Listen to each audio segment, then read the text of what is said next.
Hello dear students, welcome to physics classes. Now in today's class we are going to discuss the new chapter, that is oscillations. This is the 14th chapter in class 11th NCERT syllabus. Dear students, we already studied different types of motion. For example, linear motion, circular motion and rotational motion. These all are some of the different types of motion. Now in today's class we are going to discuss another type of motion, that is oscillation or oscillatory motion. Now we'll see what is the meaning of oscillation or oscillatory motion. Periodic to and fro motion of an object is called as oscillatory motion. Periodic to and fro motion of an object, we call it as oscillatory motion. Now we'll see what is the meaning of oscillatory motion. See, in the case of a simple pendulum, we observe the oscillatory motion. We already know about the simple pendulum. Simple pendulum setup consists of one stand, thread and metallic bob. One end of the thread is attached to the metallic bob and another end of the thread is attached to the stand. When I give some force on this metallic bob, then it will start to move in this side. When it reaches to some point, again it will come back and again it reaches to some point in another side. After reaching some point, again it will repeat its motion. Like this, we observe 2 and 4th motion in the case of a simple pendulum. Then that type of motion is called as oscillatory motion or oscillation. If a body moves back and forth repeatedly about mean position is called as oscillatory motion. Here we observe repeated motion, that is, it is repeatedly going back and front. Then that type of motion is called as oscillatory motion. Now we'll see what are the examples for oscillatory motion. Simple pendulum is one of the example for oscillatory motion. And another example is motion of a pendulum clock. We already observed that the one kind of clock, that is called as pendulum clock. In that type of clock, we observe one pendulum. That pendulum also perform a repeated back and forth motion, so that it is an example for oscillatory motion. And another example for oscillatory motion is mass suspended to a spring and pulled down. For example, if I take one spring and one end of the spring is attached to the stand and another end of the spring is attached to the block or any load, and if I apply some force on this load, then it will start to move down and up. That means here we observe 2 and 4th motion, so that this is also an example for oscillatory motion. And here we observed another term, oscillatory motion is a periodic motion. Now let us see what in by this periodic motion. See, periodic motion means any motion that repeats itself at a regular interval of time is called as a periodic motion. Periodic motion means if any motion that repeats at a particular interval of time, then that type of motion is called as periodic motion. We'll see what is the example for periodic motion.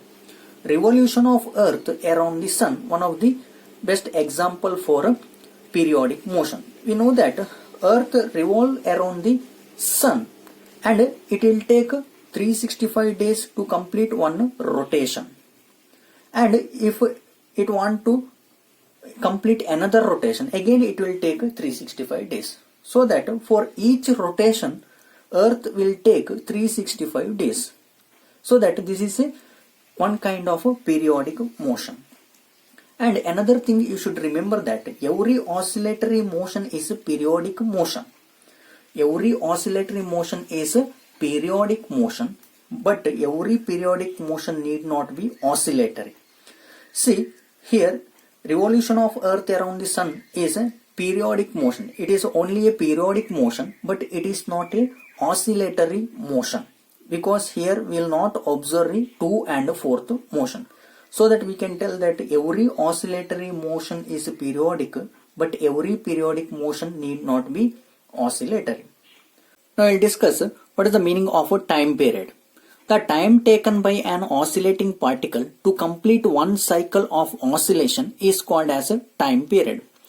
Now we'll see what is the meaning of that. So in the case of a simple pendulum, if I take this bob from its mean position to this point, and if I leave this bob freely, then it will start to move front and it will reach us to some point here. After reaching some point here, it will again come back and it will reach us to its initial position. Then we call one oscillation is completed. So how much time it took to complete one oscillation, then that is called as a time period. And it is denoted by a letter capital T. And the SI unit of a time period is second. Next, another term is frequency. The number of oscillations covered by an particle in 1 second is called as a frequency. See, here we are taking one bob. If I leave it freely, it will start to oscillate. In 1 second, how much oscillations we observe, then that is called as a frequency. And frequency is denoted by a symbol nu. This is called as nu, and the SI unit of frequency is hertz or second inverse. And we'll observe there is a relation between time period and frequency. That is, frequency is inversely proportional to time period. That is, nu is equal to 1 by t. That means if frequency of an object is more, then time period is less. Now we'll see what is the difference between oscillation and vibration. Both the terms have almost same meaning, but there is a small difference between oscillation and vibration. Now we'll see what is the difference between them. Here, when the frequency of particle is small, then we call it as oscillation. Suppose if any particle has less frequency, then that type of motion we call it as oscillation. And suppose that when the frequency of a particle is high, if any particle has a high frequency, then we call it as vibration. Example for vibration is tuning fork, musical instruments like guitar, sitar, violin, etc. performs a vibration. In these all musical instruments, we observe the vibration because here we observe the frequency of a particle is more. So that these are called as vibrations. But vibration also a oscillatory motion. But here one difference is that the frequency of vibration is more compared to the oscillation. Next we will see another term, that is the displacement. We already know the displacement, or we already studied the displacement in the case of circular motion or linear motion. But now we'll see what is the meaning of displacement in the case of oscillatory motion. See, by definition, the displacement of an oscillating particle at any instant is equal to the change in its position during that time. That means, suppose that if the position of an object is changed, then we call that object is displaced. In the case of oscillatory motion, how we came to know it displaced? See here, in the case of a simple pendulum, when it starts to oscillate, when the metallic bob starts to oscillate, then its angle changes with respect to time. That means its position changed from here to here. That means angle also changed.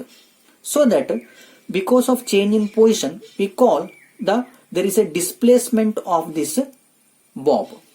And it is the function of time.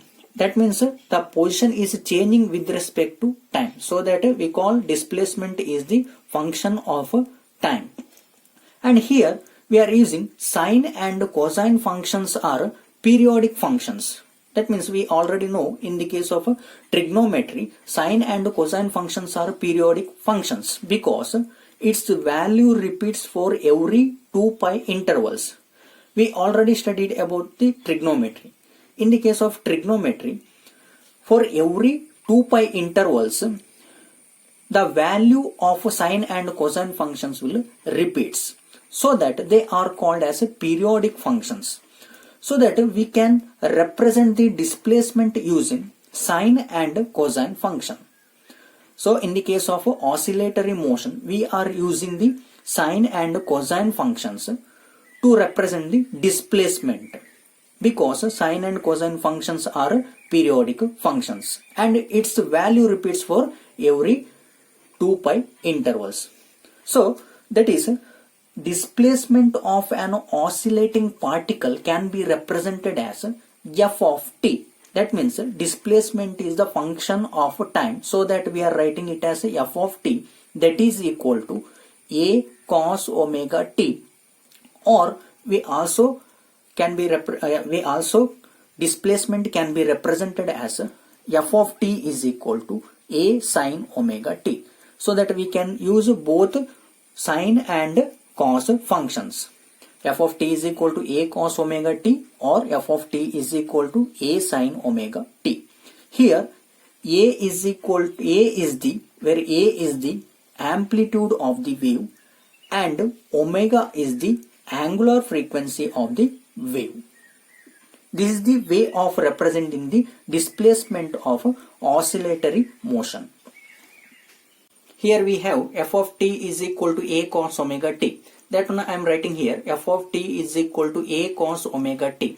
And this a cos omega t, I am writing a cos omega t is equal to a cos omega t plus 2 pi. Here I am adding 2 pi to this equation, because we already know that sine and cosine functions are periodic functions and its value repeats for every 2 pi intervals. Here if I substitute the values here, after every 2 pi interval its value will repeats, so that I can write this equation as a cos omega t plus 2 pi. Now I am going to substitute here 2 pi in terms of angular frequency omega. In the case of a circular motion, we know that angular displacement, if the particle moves from here to here, then it will change an angle theta. Then this one is called as angular displacement, and we know that angular displacement theta is equal to omega t, where t is the time period. Then I can write omega is equal to theta divided by t. And for one complete circular motion, theta I can write 2 pi. That means 2 pi means 360 degrees. So that I can write omega is equal to 2 pi divided by t, where t is the time period. So this omega is called as angular frequency for one complete circular motion, or to complete one cycle in a circular path. Omega I can write 2 pi divided by t, where t is the time period. It is the time taken by the particle to complete one circular path. So I can write from this equation 2 pi is equal to omega t, so that instead of 2 pi I can substitute omega t. So this equation becomes a cos omega t is equal to a cos omega t plus, instead of 2 pi I can write omega capital T. Now here we know that a cos omega t is f of t, so that I am substituting here, that is equal to, this one I can write f of t plus t, f of t plus t, because if I substitute if I split this equation, a cos omega t plus a cos omega t I will get. But you know that a cos omega t, here t is the small t, this is the time, and here this one is the time period. So I can write f of this expression is f of small t plus capital T. So this expression shows that displacement is a periodic function in time. So this expression shows that displacement is a periodic function in time. This periodic function can be expressed as a superposition of sine and cosine functions of different time periods also. That means we can express this periodic function in the combination of both sine and cosine functions. Now we'll see in the combination of sine and cosine functions. Sine and cosine functions. We can write periodic function as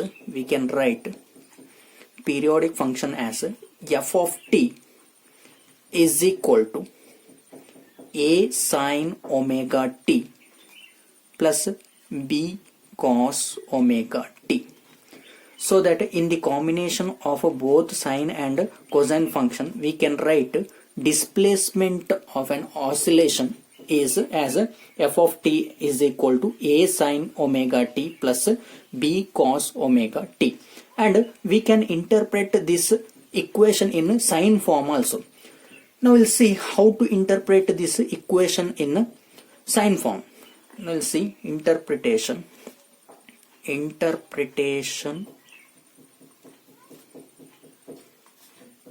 in sine form. For that, what we are doing is we are assuming that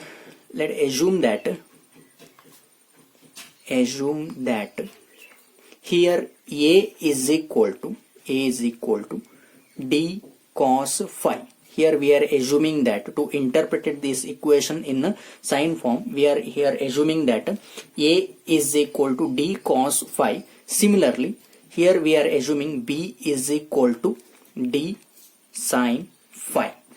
And this one I am taking as equation 1 and this one equation 2.